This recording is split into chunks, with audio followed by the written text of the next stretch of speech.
예, 안녕하세요. 매일 말씀 묵상 1월 20일에 함께 합니다. 우리 오늘 하루를 살아가는 이 삶을 차를 타고 운전하는 것과 비할 수 있다라고 생각을 합니다. 내가 어디로 향하는가? 인생. 우리의 삶이 어디로 향하는 인생인가, 삶인가 한번 생각해 봅시다. 내 인생이 어디로 가는가, 어느 방향으로 나아가는가, 그것은 이 운전대의 키입니다. 키. 내가 어떻게 무엇으로 또 어느 곳으로 향하는가, 운전을 어떻게 하는가, 이 방향을, 인생의 방향을 어떻게 정하는가에 따라서 내 인생은 행복할 수 있고 또 불행할 수가 있습니다. 여러분들은 어디로 향하고 있습니까? 여러분들의 삶은 어디로 나아가고 있습니까? 단순하게 그 나아가는 방향을 설명을 하자면은, 한 가지는 사망의 길이고요, 또 한 가지는 생명의 길입니다. 불행한 삶, 또 행복한 삶이 되어지겠죠. 내가 어떻게 하면 생명의 길로 나아갈 수가 있는가? 내가 어떻게 하면 나의 인생을, 나의 차를 낭떠러지가 있지 않은 영원한 길로 나의 삶을, 나의 차를, 나의 인생을 인도할 수 있는가? 저는 그 생명으로 아니면 사망으로 이끌어갈 수 있는 그 키가 바로, 이 방향을 인도할 수 있는 키가 저는 믿음이라고 봅니다. 믿음이 키입니다. 믿음이 내가 생명의 길로 가야 될지 아니면 사망의 길로 갈지를 정하게 되어질 것이죠. 어떠한 믿음을 갖고 있느냐에 따라서, 잘못된 믿음을 가지면, 아니면 믿음이 없는 것조차 잘못된 믿음이라고 저는 봅니다. 잘못된 믿음과 또 믿음이 없는 그 차, 그것은 내가 아무리 노력을 하더라도 프로그램이 그렇게 되어져 있기 때문에 사망의 길로 갑니다. 하지만 참 믿음, 바른 믿음을 갖게 되어지면 생명의 길로, 단순히 종착역이 생명의 길뿐만이 아니고 그 가는 여정도 편하게보다도 정말 진실되게 의미 있게 가게 되어집니다. 오늘 창세기 22장의 말씀을 보면 아브라함이 그 아들 이삭을 바치는 이야기입니다. 하나님께서 아브라함에게 이삭을 바치라고 했습니다. 하나님께서 아브라함에게 이삭을 바치라 그랬는데, 그 아브라함이 그 하나님의 명령에, 하나님의 요구에 순순히 응합니다. 그래서 아들 이삭을 데리고 또 종들을 데리고 그 산으로 올라갑니다. 그리고 그 산에 올라가면서 그 종들에게 이야기합니다. 종들에게 이야기한 것이 이것입니다. 이 아브라함이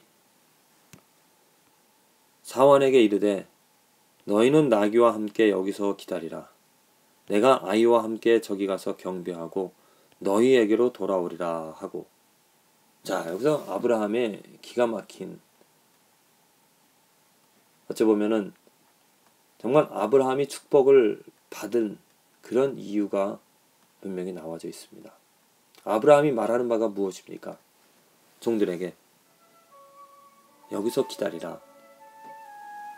그러면서 그가 하는 이야기가, 내가 저기 가서 경배하고 너희에게로 돌아온다라고 말을 하면서 중요한 것이 무엇이냐면, 내가 아이와 함께입니다. 내가 이 아이와 함께 저기 가서 경배하고 너희에게로 돌아온다라는 것, 그 아이와 함께 돌아온다는 것이죠. 아이와 함께 가서 아이와 함께, 자기만 돌아온다는 것이 아닙니다. 그는 아브라함은 이 아들 이삭을 바치면서 그 아이가 제물로 바쳐질 것을 알지만은 죽을 자를 살리실 하나님을 그는 믿었던 것입니다. 그 하나님의 능력을 신뢰하였고, 그 하나님을 알고 있었고, 그 하나님을 신뢰하였고, 그 하나님을 믿어서 이러한 기가 막힌 일을 지금 할 수 있었던 것이죠. 하고자 했던 것입니다. 물론 이후에 하나님께서 마지막 부분을 보면 그 아들 이삭을 바치고자 하는 이삭을 천사를 통하여서 맞게 하고 대신 다른 양을 준비하여서 그 제물을 제사를 드리게 합니다. 아브라함이 그 아들 이삭을 바칠 수 있었고 하나님의 명령에 순종할 수 있었던 것은 그 하나님이 누구인지를 그 하나님을 능력을 신뢰를 할 수가 있었습니다. 그래서 그 믿음이 그 아브라함의 믿음이 이와 같은 정말 상상할 수 없는 놀라운 일을 하게 되어지고 하나님으로부터 축복을 또한 얻게 되어진다는 것입니다. 저와 여러분들의 삶에 필요한 것이 바로 이것입니다. 믿음인 것입니다. 하나님이 누구인지를 알고 그 하나님을 경배하고 그 하나님의 능력을 신뢰하면서 살아가는, 그래서 어떠한 것이든지 하나님으로 말미암아 어려움도 고난도 역경도 하나님의 뜻을 헤아려서 그 하나님의 전적으로 맡김으로 전적으로 의지함으로 살아갈 수 있는 그 삶, 그 믿음이 우리에게 필요한 것입니다. 어떻게 하면 이 믿음을 우리가 가질 수가 있겠습니까? 어떻게 하면 이 믿음으로 말미암아 살아가는 삶, 그래서 아브라함과 같이 순종할 수 있고 아브라함과 같이 축복을 받을 수 있는 삶을 가질 수가 있겠습니까? 이 믿음은 오직 내 힘으로 내 능력으로 행할 수 없는 것입니다. 하나님의 선물입니다. 믿음을 가질 수 있는 그 길은 어떠한 것인가?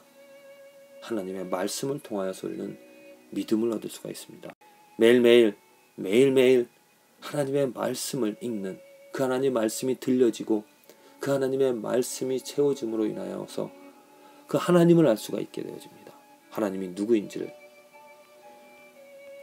하나님을 아는 것이, 하나님을 배우는 것이 믿음을 갖는 것이고, 그 믿음으로 말미암아 나는 기가 막힌 놀라운 내가 할 수 없는 일들을 이루어가면서 살아갈 수가 있습니다.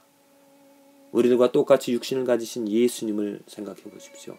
예수님은 하나님이 누구인지를 누구보다도 잘 알고 있기 때문에 그가 그 고난의 길, 역경의 길, 또 예수님께서 행하신 모든 것이 그 하나님을 알기 때문에 하나님의 능력으로 모든 것을 행할 수 있었던 것입니다. 저와 여러분들의 삶에 그와 같이 정말 놀라운 또 올바른 정의의 하나님의 길에 살아갈 수 있는 그 길은 바로 하나님의 말씀을 통하여서 하나님을 알아감으로 믿음을 갖고 그 믿음으로 우리들은 어려움도 역경도 또 잘못되어진 것들을 고쳐나가는, 정말 우리들 삶에서 우리들은 마땅히 하나님의 축복을 누리며 살아가야 될 것입니다. 그런데 왜 하나님의 축복을 누리지 못합니까? 하나님을 알지 못하기 때문입니다. 하나님을 알지 못하기 때문에 내가 의를 경험할 수 없고요. 하나님을 알지 못하기 때문에 의를 이루어갈 수가 없습니다. 우리 성경 말씀 정말 매일매일 단 한 장이라도 그 말씀을 듣고 말씀을 읽음으로 하나님을 알아가는 그 축복이 저와 여러분들의 삶에 넘쳐나기를 간절히 기도를 드립니다.